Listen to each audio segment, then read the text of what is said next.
A fierce wind howls through the Dordogne Valley. Temperatures have plummeted below freezing, cold enough to cause frostbite in under 10 minutes. A modern human would succumb in 3 hours. Yet, 60,000 years ago, a Neanderthal mother meticulously encases her children in waterproofed hides as dusk descends.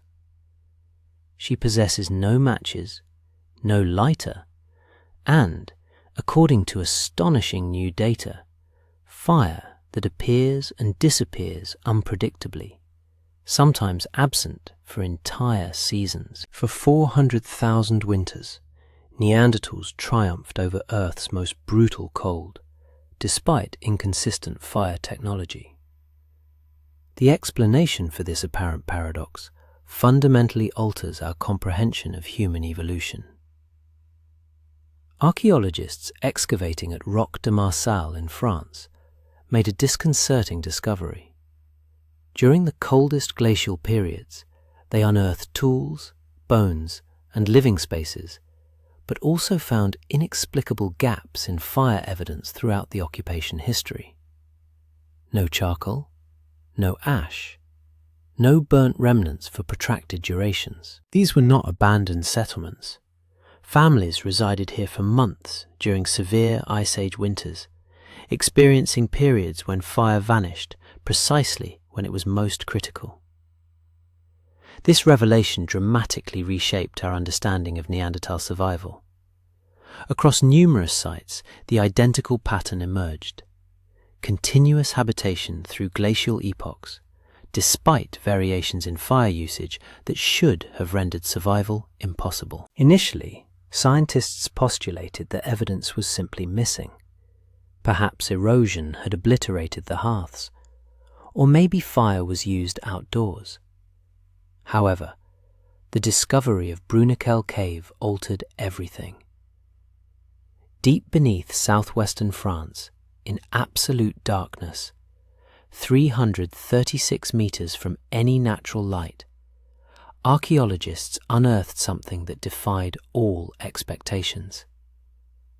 Within Bruniquel Cave, Neanderthals had constructed precise circular monuments from 400 broken stalagmites, weighing a total of 2 tons. Dated at 176,500 years old, these structures predated any known human construction by 140,000 years.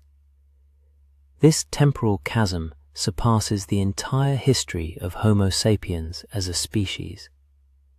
Neanderthals were erecting monuments before our existence. Consider the implications. These edifices necessitated planning meetings, work schedules, team coordination, and, crucially, artificial illumination to function in complete obscurity. They were architects before the advent of architecture. For survival, the significance becomes clear. These subterranean chambers maintain stable temperatures year-round. When surface temperatures drop to lethal levels, deep caves universally remain around 55 degrees Fahrenheit, according to speleological studies. That represents a substantial temperature differential without consuming a single piece of wood. Observe the subsequent developments. At La Ferracie, Neanderthals did not merely occupy caves, they remodeled them. Archaeologists discovered intentionally excavated pits, carved into sterile sediment layers. These were not graves or storage areas. They were strategically positioned where rising body heat would gather and circulate. The consistent east-west alignment observed across multiple sites, separated by hundreds of kilometers, indicates a shared architectural understanding, prehistoric building codes transmitted through generations. At Molodova, Ukraine, they constructed a dome structure using 116 mammoth bones, requiring mathematical calculations 44,000 years ago. At Riparo Bombrini in Italy, 3-tiered thermal zones were identified, with warm air ascending to sleeping levels, activity zones situated in the middle, and cold storage below. Tool-making debris was localized where movement would generate heat, preventing wasted warmth. This is not happenstance, it is engineering. The narrative shifts profoundly when we scrutinize Neanderthal fire technology. For decades, every anthropology textbook asserted that Neanderthals mastered fire 400,000 years ago, considering the matter settled. However, in 2018, French researchers analyzing 59 French bifaces uncovered findings that necessitated a revision of these textbooks. Microwear analysis revealed that striker and pyrite fire-making technology emerges only in the last 50,000 years of Neanderthal existence. Prior to that, they could sustain fire when available, but generating it on demand was, at best, erratic. As archaeologist Dr. Marie Seresi observed, "We keep discovering that Neanderthals did things we thought only modern humans could do. Then we find out they did it first." Consider the ramifications. Imagine fire that sometimes works, but then disappears for weeks during storms, periods of resource scarcity, or seasonal transitions. Every winter becomes a precarious gamble unless alternative solutions are developed to function when fire fails. And this is precisely what they achieved. Neanderthals became chemical engineers.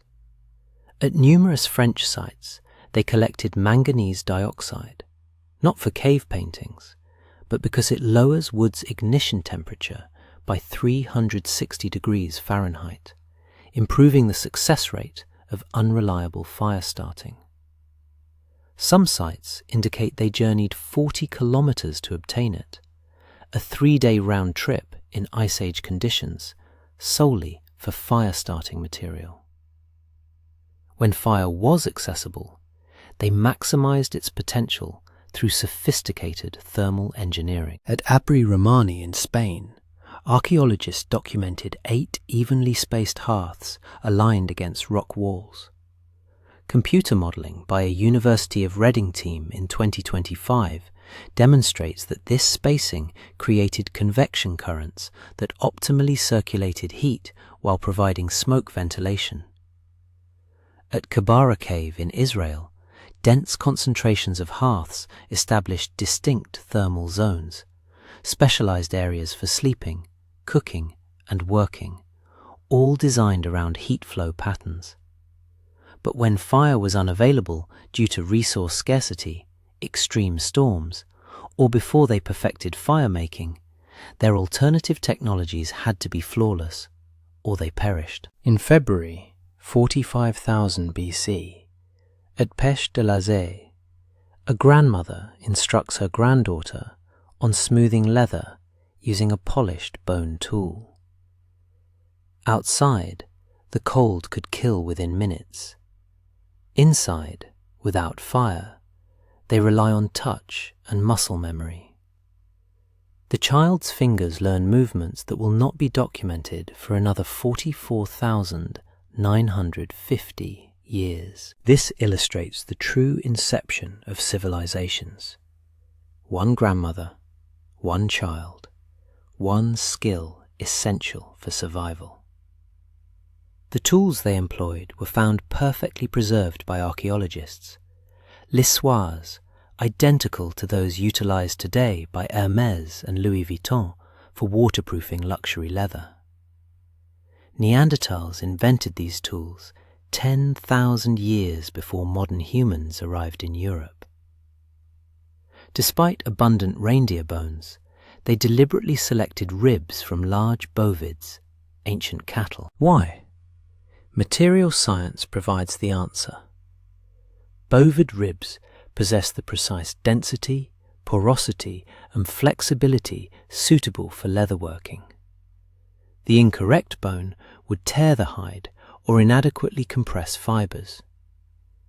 At Noack Nord, Germany, 200,000-year-old stone scrapers still contain traces of oak bark tannins, the earliest evidence of chemical hide processing by any hominin. Tanning transforms protein structures, creating flexible, waterproof leather that retains insulation when wet. Without this chemical process, leather would freeze solid in winter. Paralleling this, a fibre revolution occurred. At Abri du Marais, France, archaeologists uncovered 50,000-year-old three-ply cord crafted from inner bark fibres, each strand precisely twisted 30 degrees for maximum strength. Although lacking eyed needles, they employed bones and twisted fibre thread to fashion multi-layered garments with numerous repairs. Envision this scene from 125,000 years ago. By a lake in central Germany, dozens of Neanderthals collaborate in coordinated teams. They are not hunting, they are operating a factory. The 2024 discovery at Noack Nord unveiled an industrial operation processing over 172 elephants and rhinos across multiple seasons. Their primary objective was not harvesting meat, it was fat. Specialized production lines categorize bones by fat content, systematically crushing long bones to extract marrow, then reprocessing fragments to render out every trace of grease. The fat from a single mammoth could waterproof an entire family's winter clothing. Cut marks demonstrate standardized techniques. Bone fragments are concentrated in processing areas distinct from living spaces. The extracted grease became a prehistoric Swiss Army knife, mixed with hide fibers for waterproof fabric, combined with ochre for sunblock, applied to stone tools to prevent frozen hands, and stored as emergency food, providing 9 calories per gram. This single site functioned 100,000 years before any comparable modern human facility, revealing something profound. Neanderthals comprehended industrial-scale planning and resource management at levels we have only recently rediscovered. Neanderthal anatomy exhibits purpose-built adaptations for Ice Age survival that complement their technological innovations. Begin with the nose. CT scans reveal nasal passages 29% larger than ours, with internal turbinates arranged like heat exchangers. Freezing air would spiral through these passages, warming from contact with blood vessels until it reached their lungs at body temperature. While modern human noses evolved for maximum thermal efficiency, recovering 90 to 95% of heat energy, Neanderthal noses were engineered as high-performance air movers. Their barrel-shaped rib cage provided 50 litres per minute of airflow, nearly double our 27 litres. This massive respiratory system fueled a metabolic furnace, burning 5,000 to 7,000 calories daily in winter. They required this extraordinary airflow capacity to power their Ice Age metabolism. Their stocky build was perfect thermal engineering. Shorter limbs reduced surface area, and broader torsos maintained core temperature. Mathematical modeling indicates 20% greater heat retention than modern humans. Isotope analysis demonstrates that they sustained these metabolic rates year-round, permanently set to Arctic survival mode, generating internal heat equivalent to a continuous 40-watt heating system. Combining this biological heating system with waterproof insulated clothing and underground shelters transforms fire from a necessity into a luxury. Without dependable fire, every architectural decision became a matter of life or death. And Neanderthals made those decisions with remarkable consistency across their entire range. From Gibraltar to the Altai Mountains, Neanderthal shelters consistently faced south or southwest. engineering that maximized solar heat while minimizing wind exposure. Computer modeling reveals optimal thermal efficiency in their dwellings, finely tuned to their specific latitudes. For instance, at Iraq's Shanidar cave, tiered stone walls partitioned distinct chambers based on thermal gradients. At Kababara cave, sleeping areas formed perfect circles, with occupants facing inward. This spatial arrangement leverages thermal physics to maximize shared body heat, while maintaining adequate ventilation to prevent CO2 buildup. Mathematical simulations confirm that this setup could sustain temperatures of 59 degrees Fahrenheit purely from metabolic heat, even when external conditions were lethally cold. In Spain's Sierra de Atapuerca, continuous seasonal occupation spanning tens of millennia showcases entire tool-making sequences, demonstrating sophisticated settlement planning, with permanent winter abodes revisited across generations. In 2025, experimental archaeologists put Neanderthal technologies to the test. Volunteers endured 3 weeks in reconstructed shelters, clothed in replicated attire, utilizing only period-appropriate tools. The findings were remarkable. Birch bark tar waterproofing outmaneuvered contemporary beeswax, retaining its flexibility at -40 degrees, while beeswax cracked.